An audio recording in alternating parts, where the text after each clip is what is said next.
Oh my God, it's Jane Mary. And she's about to be mugged. No, wait. I need a costume.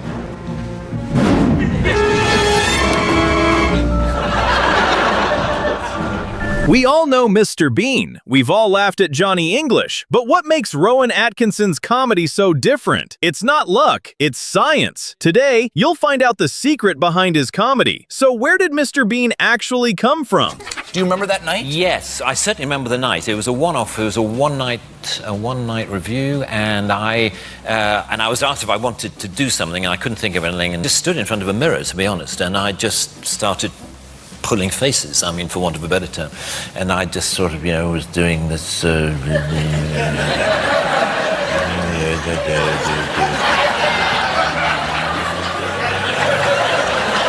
then there was this idea of having a card. Have you got anything that I could... I was going to...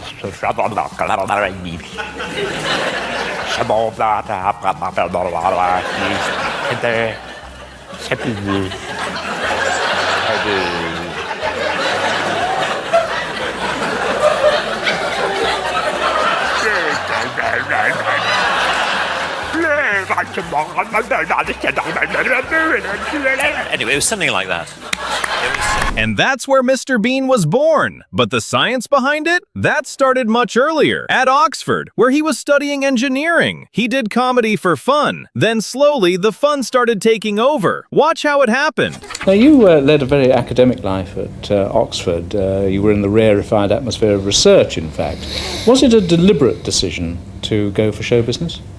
It was a very gradual process indeed. I'd always done plays and reviews and things at school, and then I came to Newcastle for 3 years to do electrical engineering at university, and I got my degree in electrical engineering at Newcastle University, and then I went to Oxford to do more electrical engineering, but as you say, this time in research. And it was just as a hobby, really, that I started to do and to write and create in review in particular.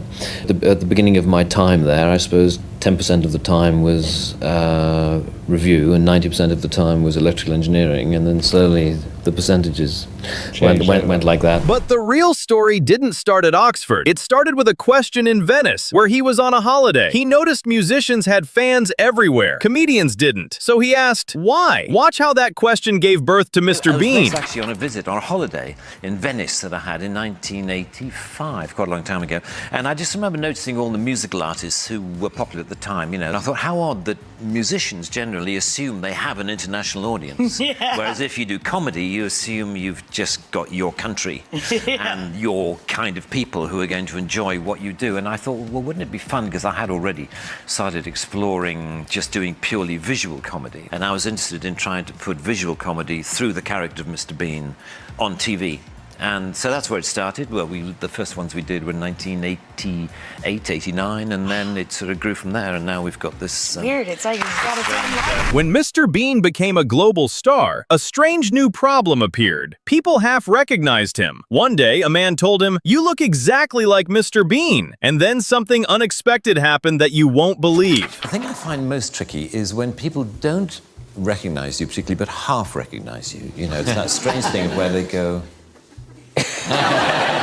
I'd rather just, hold up a flag saying yes. A few years ago, there was, I was in a Land Rover parts department near Peterborough, the kind of place you find me on most Saturdays. And I could see this guy doing that. And he came up to me after a while and he said, "Excuse me, has anyone ever told you that you're the absolute spitting image of that Mr. Bean?" I said, "Well, actually, I am the actor who plays Mr. Bean." And he said,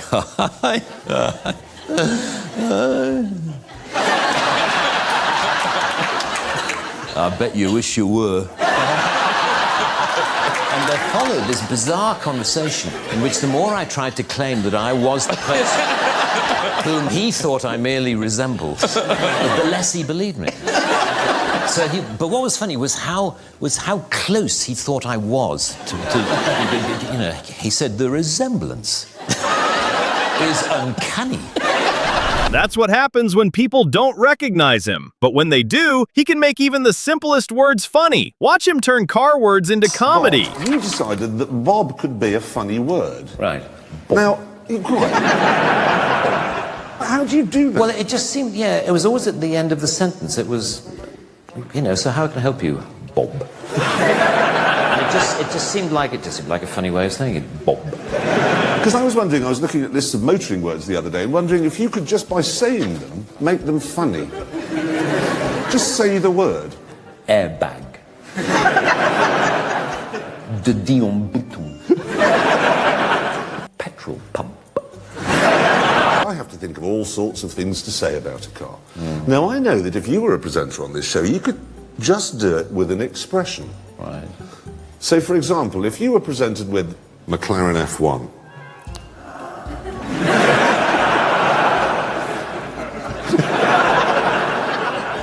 think of another one.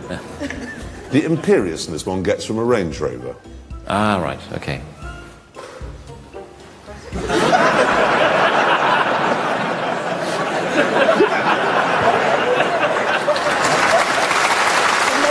Rowan Atkinson is always in control, but live TV with no script, that's a different story. Watch everything go wrong. Right, do you want to sit down? No, I'll get behind you. Well, I see, I just sit here and you do don't nothing. have to do anything. Okay. Coming up on Sunrise this morning, we meet the lovely Mr. Rowan Atkinson. We talk about Mr. Bean's holiday, and all you have to say is, if you miss it, you miss out. Simple as that. You ready? Right, okay. I'm good at this. Good, okay. How interesting. Morning, Neil Sean here on Sunrise. A man who needs no introduction, Mr. Rowan Atkinson, and we talk about Mr. Bean's holiday. Remember though, Rowan? Oh, sorry? If you miss it, you miss out. Do you mind doing that again? Yeah, okay. Morning, Neil Sean here on Sunrise. This morning we meet Mr. Rowan Atkinson and we talk all about Mr. Bean's holiday. Remember though, Rowan? What? If you miss it, you miss out. Oh, yes. Don't miss Rowan Atkinson on Sunrise this morning. Rowan Atkinson loves cars, so when he showed up at a Formula One event, they put him on live TV. The reporter wasn't ready for what happened next. Rowan, how are you? Extremely good to see you. How are you? Thank you. I enjoyed the Motorsport dinner the other night. I didn't get a chance to come over and say hello. True, yeah, I saw you. You were very good. I don't know about that, but what would Mr. Bean reckon to all of this Formula One malarkey? Yeah. Well, he would enjoy it very much because he's a car enthusiast, as you know. Oh, that's right. Yeah, he had some magnificent cars, didn't he? Cars, then he'd enjoy it. But anyway, it's fantastic to be here. And played a Scottish role in Blackadder. It was so weird that the cast couldn't stop laughing. Forget the whole thing. I'm going back home with Migsy. Yes. Oh, show me the glen where the kipper roams free and together. Oh, I'm so sorry. I'm so sorry. Got too funny. Sorry. It's so funny to me that he addressed it all to Miggins. Consulting with the wife. You see, after back in the office on Friday. Yeah, I know what you mean. I'm going to look at you. You're looking that way. I understand everything. I know what it's like. I mean, you've got a difficult job. Rowan Atkinson created Mr. Bean, but he sees him very differently from the rest of the world. He says Mr. Bean is selfish, a child, and then the host told him something unexpected. Watch his reaction. Early on in the life of Mr. Bean, getting lots of letters from people saying, oh, I'd love to have dinner with Mr. Bean. How hilarious that would be. He's a very, very selfish individual. He's a child. I love your work, I have to say, but the thing that I loved the most, Blackadder. Oh, right, good. Elizabethan Blackadder. Right. You became a sex symbol because of that. Opish. No, it's not opish. It's true. Look, it was yes. It was just the whole persona, and you really suited the outfit. I have to say. Yeah, that costume. Yeah, sadly, I did a credit card commercial in New York a few years ago, and it was a story in which I had to play a bungling British secret agent. And there's this beautiful woman gets out of a limo in the middle of New York, and he sees her. And this scene was when I had to look at her as if I'd just fallen in love with her. Right. And the director said, just imagine that you've just seen your wife for the first time. And my wife happened to be on set at the time. And she said, no, that won't work. Tell him to look at her as if she's his new Aston Martin. Oh, well. And then it'll work. Oh, that'll work. And she was right. It inspired me no end. I looked at her like no woman has ever been looked at. Really? Most people think comedians are funny all the time. Rowan Atkinson sees it differently. Start with a quote that I read. Oh dear. From you. It says, the problem with talk shows is that you're supposed to amuse.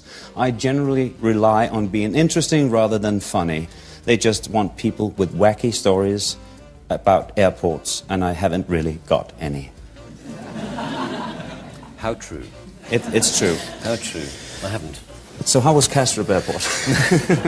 No, I have no stories. No. I'm always rather confused, as I think I know you are, about whether I'm a comedian or whether I'm an actor.